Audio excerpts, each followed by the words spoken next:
Ya, pagi hari ini kita akan mendengarkan firman Tuhan yang saya ambil dari Matius pasal 28, ayat yang ke-16 sampai yang ke-20 saja, saudaraku. Haleluya. Judulnya di sana adalah perintah untuk memberitakan Injil. Saudara, perintah untuk memberitakan Injil. Ayat yang ke-16, dan ke-11 murid itu berangkat ke Galilea, ke bukit yang telah ditunjukkan Yesus kepada mereka. Ayat ke-17, ketika melihat dia, mereka menyembahnya, tetapi beberapa orang ragu-ragu. Ayat 18, Yesus mendekati mereka dan berkata, "Kepadaku telah diberikan segala kuasa di surga dan di bumi. Karena itu pergilah, jadikanlah semua bangsa muridku dan baptislah mereka dalam nama Bapa dan Anak dan Roh Kudus. Dan ajarlah mereka melakukan segala sesuatu yang telah kuperintahkan kepadamu. Dan ketahuilah, aku menyertai kamu senantiasa sampai kepada akhir zaman." Haleluya. Ya, saudaraku, dari judulnya saja kita sudah dapat merasakan bagaimana ada sesuatu yang sangat luar biasa, saudaraku. Kenapa saya katakan luar biasa? Karena dari judulnya, perintah untuk memberitakan Injil. Haleluya. Nah, saudara, sebelum kita bahas jauh ke dalam, saudara, kita perhatikan dulu perikopnya. Kata perintah di sini, saudara, adalah sesuatu kalimat yang dilepaskan oleh seorang yang lebih besar dari kita, seorang yang lebih tinggi dari kita, sesuatu yang lebih ternama, bahkan lebih terhormat, saudaraku. Nah, masalahnya banyak orang tidak suka diperintah. Haleluya. Ya, banyak orang tidak suka diperintah karena kata perintah ini harus melakukan sesuatu yang disuruhkan kepada kita. Dengan kata lain, orang yang diperintah adalah orang yang menunjukkan bahwa dia adalah lebih rendah atau bisa disuruh-suruh. Saudaraku yang diberkati oleh Tuhan, khususnya ya orang-orang yang tidak mengerti, maka sering sekali kalau diperintah, saudaraku, banyak orang yang menolak. Haleluya. Ya, di rumah sering sekali terjadi kata perintah, orang tua memerintah anak-anaknya, namun anak-anak banyak sekali anak-anak yang menolaknya, banyak sekali anak-anak yang tidak mau disuruh atau diperintah, saudaraku.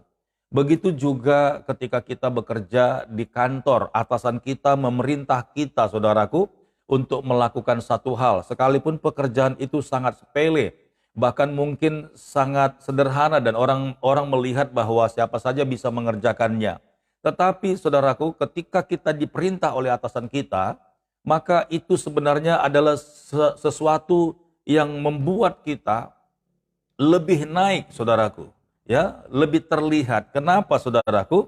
Ya, karena perintah itu tidak mungkin dilakukan, ya, perintah itu tidak mungkin terlaksana kalau tidak orang yang memintanya, menyuruhnya adalah orang yang membuat kepercayaan kepada seseorang. Haleluya, ya. Jadi kalau atasan menyuruh kita untuk melakukan bahkan mengambil satu benda sekalipun, saudaraku, ya, itu artinya bos kita atau atasan kita, ya, kalau dia memerintah kita, dia sangat percaya. Nah, ini dulu yang harus kita ketahui, saudaraku. Ya, tidak mungkin orang atasan bos kita memerintah kita untuk melakukan satu pekerjaan kalau dia tidak percaya kepada kita. Enggak mungkin, saudaraku. Jadi kata perintah ini muncul karena adanya kepercayaan, saudaraku, ya. Orang tua menyuruh anaknya, katakanlah si Budi, saudaraku, ya.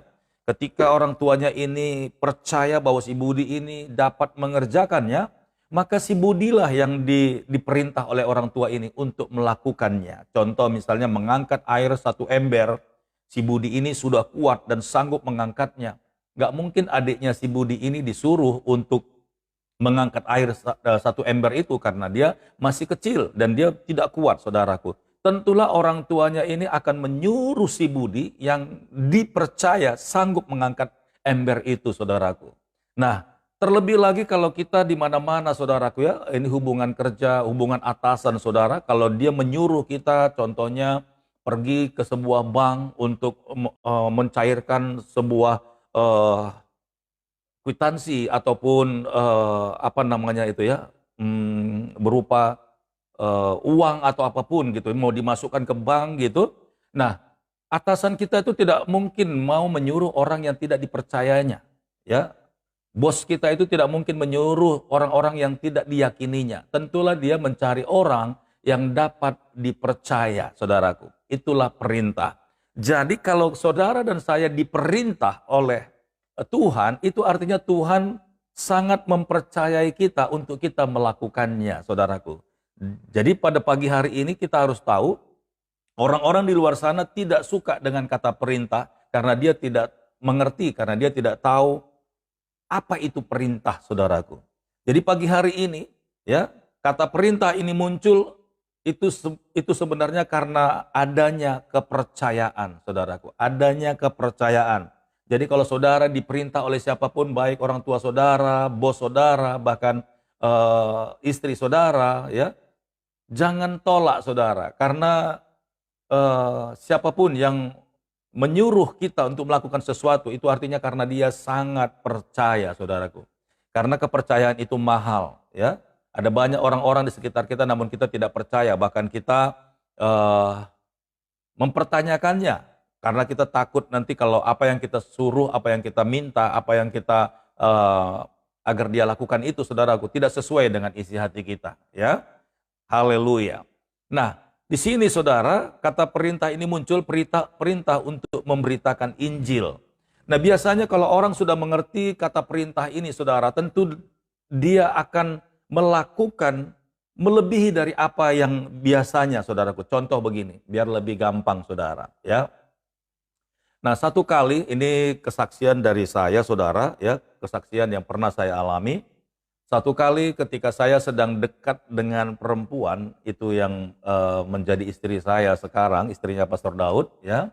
Ketika saya sedang dekat, ya, kami ingin bertemu di suatu tempat, saudara.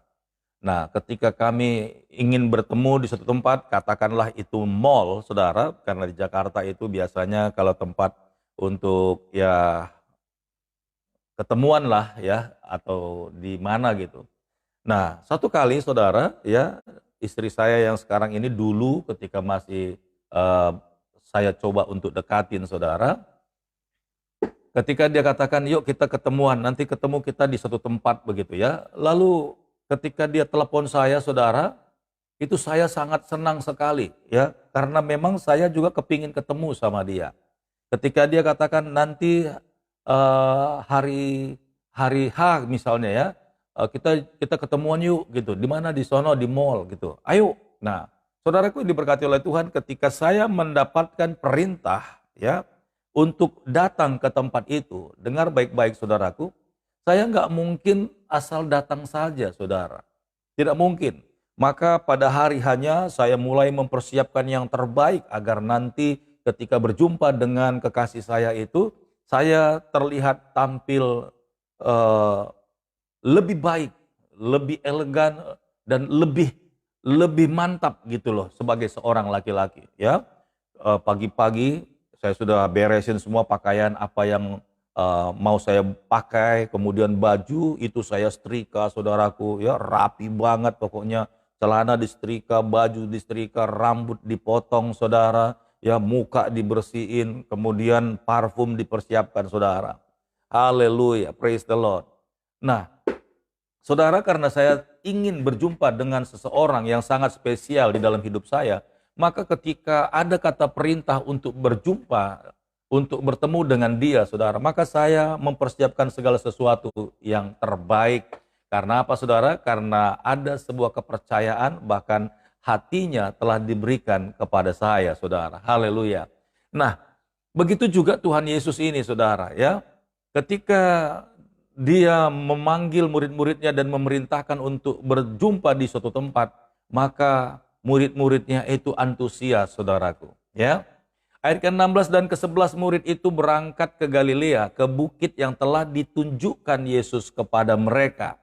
Ketika melihat dia, mereka menyembahnya, tetapi beberapa orang ragu-ragu. Saudaraku, kenapa hal ini bisa terjadi? Karena Yesus pun ketika ingin berjumpa dengan murid-muridnya di suatu tempat, dan ini peristiwa di mana Yesus akan naik ke surga, saudara. Nah, ketika Yesus berjanji, ya, di sebuah bukit ya di Galilea. Nah, penampakan Yesus ini tidak seperti biasa, saudara. Makanya di sini di ayat yang ke-17 ketika melihat dia, mereka menyembahnya, saudaraku. Ada satu penampilan, ada satu penampakan yang ada di dalam pribadi Yesus itu, saudaraku.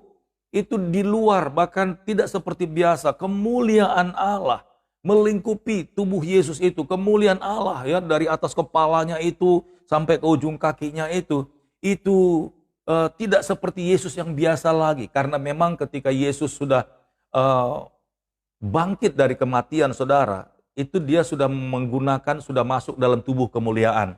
Karena pernah satu kali, saudara, murid-murid Yesus itu sedang berdoa dan pintu jendela semuanya dikunci rapat-rapat, tetapi Yesus bisa masuk, saudara. Kenapa? Karena tubuh Yesus itu adalah tubuh kemuliaan. Sampai Yesus naik ke surga pun, Yesus tetap masih dalam tubuh kemuliaan Tuhan. Haleluya. Ya. Nah, karena beberapa murid-murid ini tidak yakin apakah yang Yesus yang datang sekarang ini, yang ketemu di bukit ini, apakah dia yang setiap hari bersama-sama dengan kita? Itu wajahnya berubah, saudaraku. Ya, wajahnya bersinar penuh dengan kemuliaan. Mereka tidak yakin ini Yesus atau tidak. Haleluya. Ya.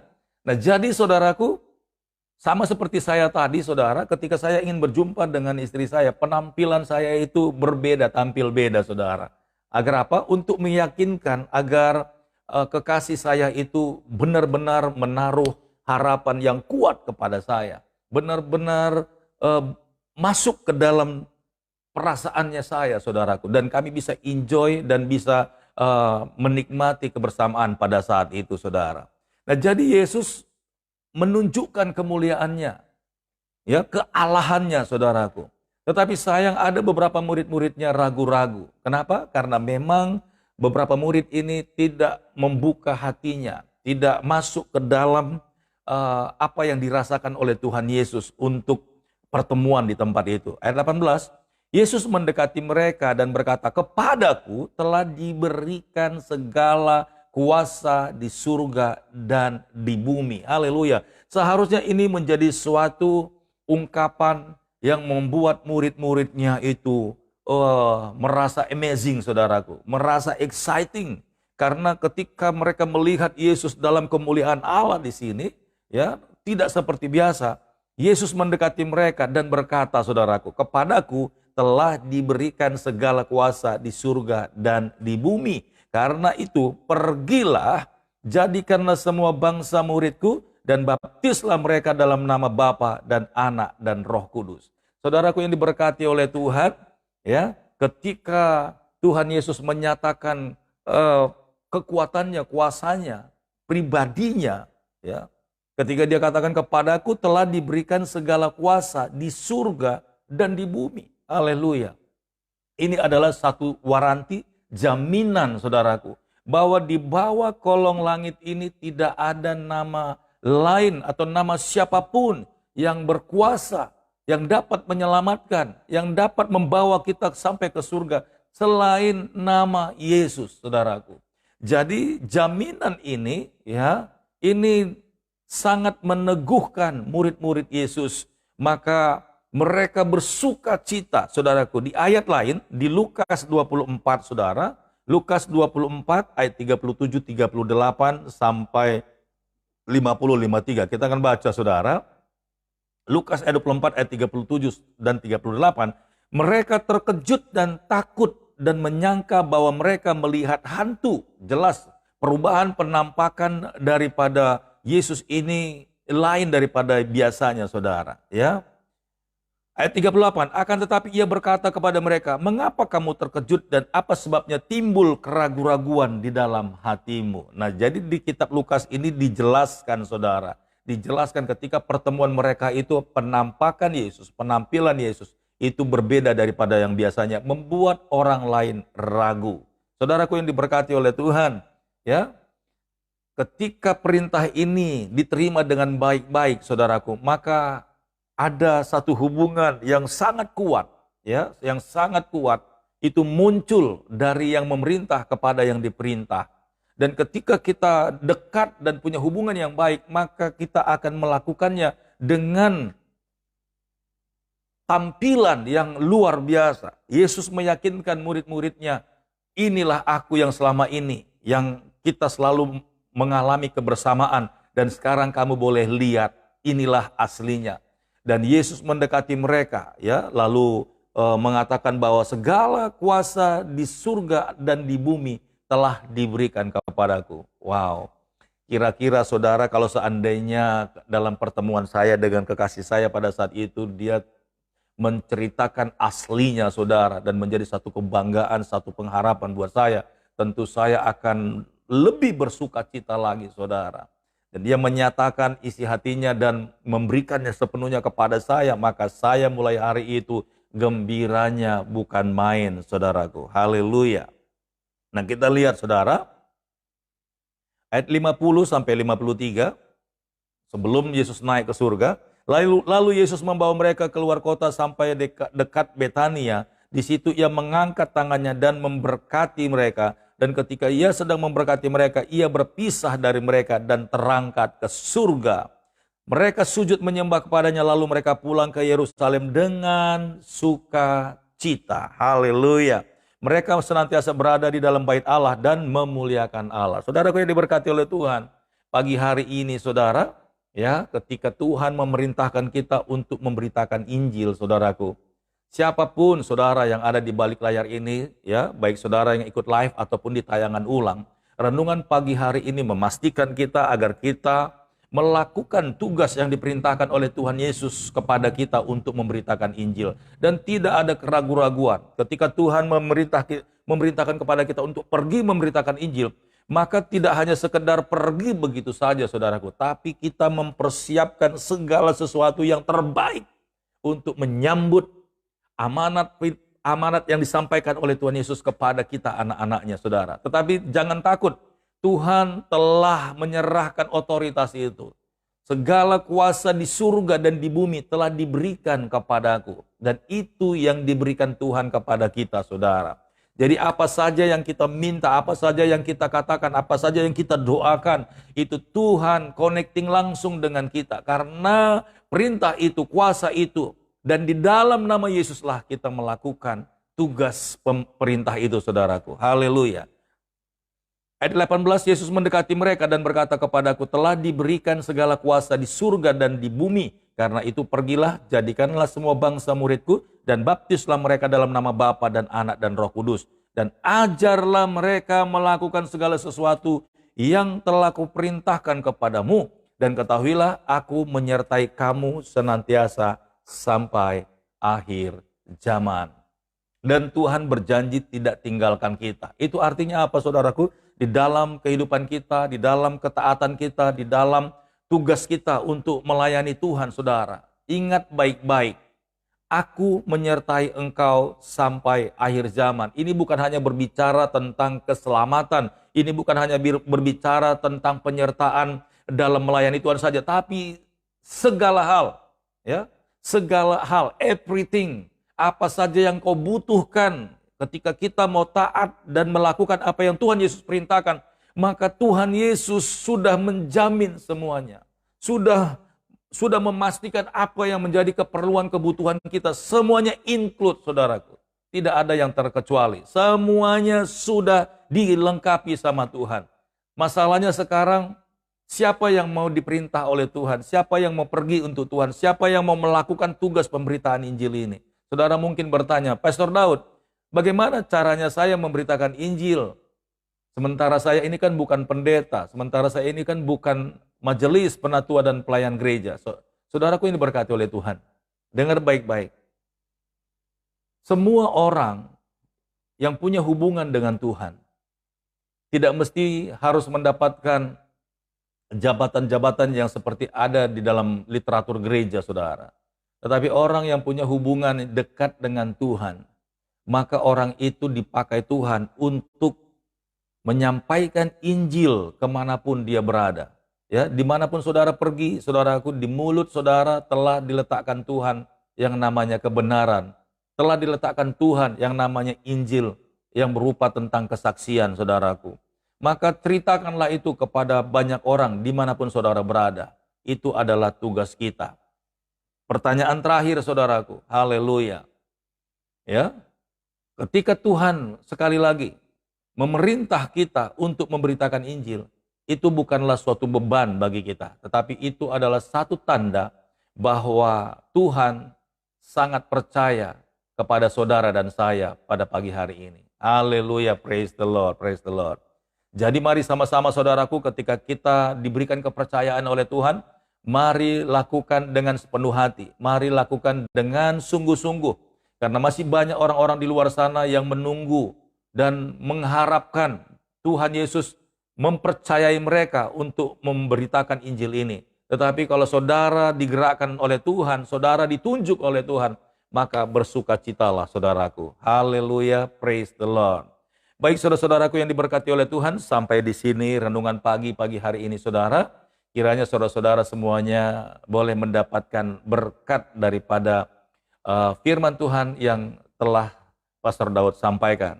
Haleluya. Sebelum kita mengakhiri saudaraku, ingat sekali lagi bahwa tidak mungkin sebuah perintah itu bisa dilakukan dan terlaksana kalau tidak ada hubungan kepercayaan saudara.